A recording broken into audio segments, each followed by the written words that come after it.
Well, did you miss me? Hey, what's up, guys? Tyler here with Secure Team, back with Secure Team. I like to take a few days off here and there because if I know that I'm getting sick of hearing myself talk, you guys gotta must be. So here I am, back to it, ready to jump back in the seat, and in today's video, what we're going to talk about links directly to the recent interview I did just a few days ago on Fade to Black with Jimmy Church. For those of you who don't know, Jimmy Church, well-known man, not only hosts his show Fade to Black, but also hosts the more well-known Coast to Coast. And, well, we've got some exciting news coming up regarding that very soon, but we did this interview, my very first interview ever, and I chose to do it and gave it to Jimmy over on Fade to Black, and in my opinion, and from what I've been hearing from everyone who watched it, it went great, and I was really happy for that. I really opened up, and we talked about a lot of interesting things, and so the point of today's video is due to some strange things that happened during that interview, that looking back afterwards seemed a little bit more, I guess you could say, deliberate than they did at the time. At the time, they seemed a little bit more just like mundane, strange occurrences. And I've been speaking with Mr. Church over the past couple of days, and he definitely thinks something was going on here. So here's what I'm going to do. I'm going to give you a brief rundown of what we were talking about during this portion of the show, and then I'm going to play you the clip so you can see exactly and listen to exactly what had happened. So if you haven't watched that interview, it was just 2 hours, and I'll put the link to the full interview down below. If you haven't seen it yet, go and check it out.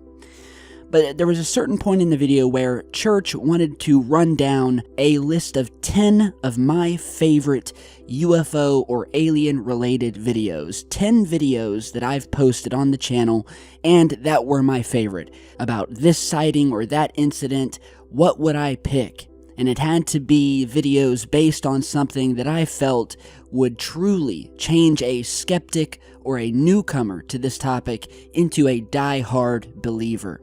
So I put together the list of 10 videos, I emailed those off to Jim before the show, and the show got started. And it wasn't until about 3/4 the way towards the end of the show that we were discussing some of these different videos. We didn't get to all 10, but one of the 10 that we did get to was, as I said in the interview, one of my personal favorites because it was so mind-blowing, so many things happening behind the scenes, that this is the stuff that makes me get up in the morning and wants me to continue this channel, proving that this cover-up exists, and this video does. So if you haven't seen it, if you've been with me a long time, you'll know what I'm talking about immediately. But if you haven't, well, what we were talking about at this certain point in the list was a video I posted entitled, quote, "Pilot Silenced After Releasing UFO Footage Online." And I posted that back in early 2017, and just like the title, it was about a pilot who had contacted me, him and his wife, who had worked for a private jet fleet in Texas, where they would work on the jets, do maintenance, fly them, and would basically fly these corporate people around in said jets. They even sent me a couple of pictures, one of which had my logo duct taped to the side of one of the jets, just to prove how serious they were, and that they weren't just, selling me a bunch of nonsense. So they told me that they had some really amazing UFO footage that they'd captured on one of these private jets.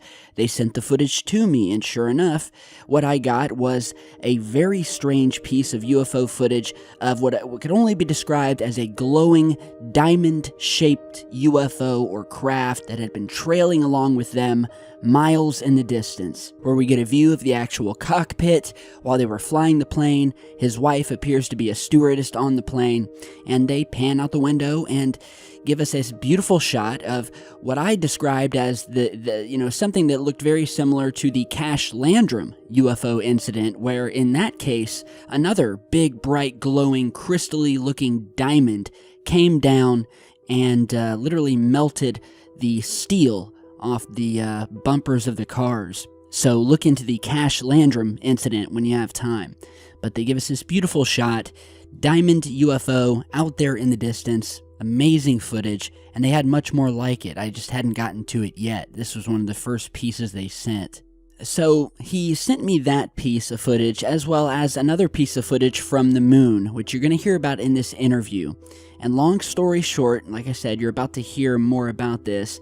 This pilot was suddenly cut off after he was basically threatened that he would lose his job if he didn't stop putting out UFO footage from these planes. I never heard from the guy again, and that's where we were in this interview, where I was just about to announce some very big news regarding the getting a hold of this guy once again after years, and what had occurred afterwards. And just as I was doing that, things started to get strange with the audio and the equipment during the interview, almost as if someone was listening and did not want me to speak on what I was about to speak on.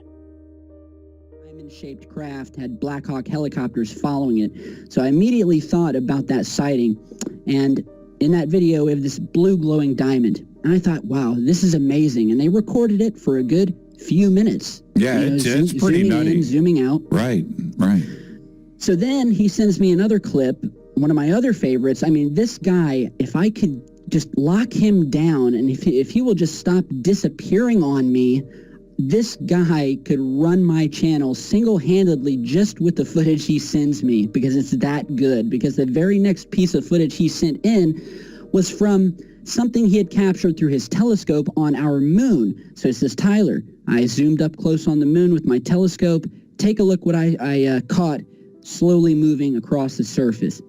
I take a look at the video. It's zoomed in very close. You can see the detail of the crater. He must have had a really nice telescope. And sure enough, coming out of the Terminator line, out of the darkness, into the light, a perfect black triangle, slowly moving across the moon's surface, so close you could almost see the shadow of the triangle being cast down on the craters below. It wasn't one of these things where you're zooming the moon and a bird flies by, right, or a balloon floats by. This was zoomed in right up to the surface. This object, the dimension and the size of it was perfect for how close they were zoomed in. This thing slowly made its way, perfectly cut black triangle, turned, went in a different direction, before finally going out of the way of the moon and disappearing back into the darkness of space.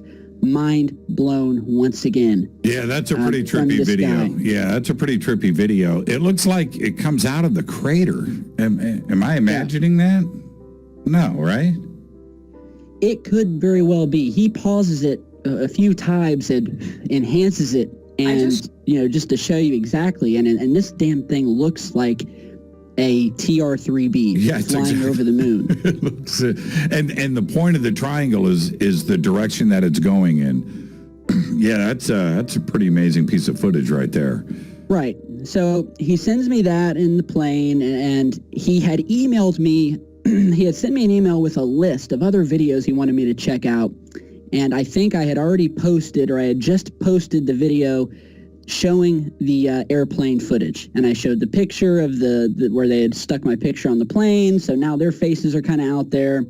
2 days later, I get an email from his wife, really nice lady named Stacy, or something similar, tells me, Tyler, I regret to tell you that after this email, we are going to be having to cut off all communication with you and with anybody on YouTube or anyone that has anything to do with UFOs or the researching of them. I go, what happened? She said, well, my husband has gotten into a bit of hot water over this. His superiors have found out what he's been doing. They know that he's a bit of a UFO research aficionado himself, and in no uncertain terms have told my husband, cut it out, stop bringing cameras on board, stop recording what you see, stop talking about it to people on YouTube, or you will lose your job. You will be done. So before I could even respond to her email and trying to at least say, well, look, don't just shut everything down and to where I can't get a hold of you again. At least give me something. Let's just try. I'm fighting to hold them off because I don't want them to disappear. But literally 5 minutes after she sent me that email, I go to reply. I get an instant response. this address does not exist. This email address does not exist. I go to send an email to her husband, who sent me the other videos. This email has been closed and does not exist. Went to his channel at the time, which was called Two Fork, which I think stood for Texas UFO Investigation Center or something, but the name was Two Fork. Went to that channel, blank screen. This channel does not exist. Took the channel down. Wow. So this guy literally scrubbed everything, all his emails, every way I could have gotten into contact with him. Told me he was sorry, but I got to do it. It's my job or this. And that's when, shortly after I posted that video about how he was silenced, he was threatened, real fast. A couple of weeks ago, I got an email.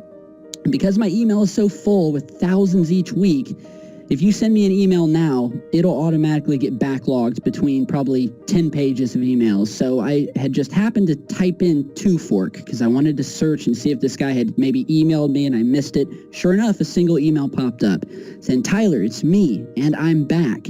I've created a new YouTube channel." Oh, man, just lost Tyler. Oh, my UFO videos. And wow.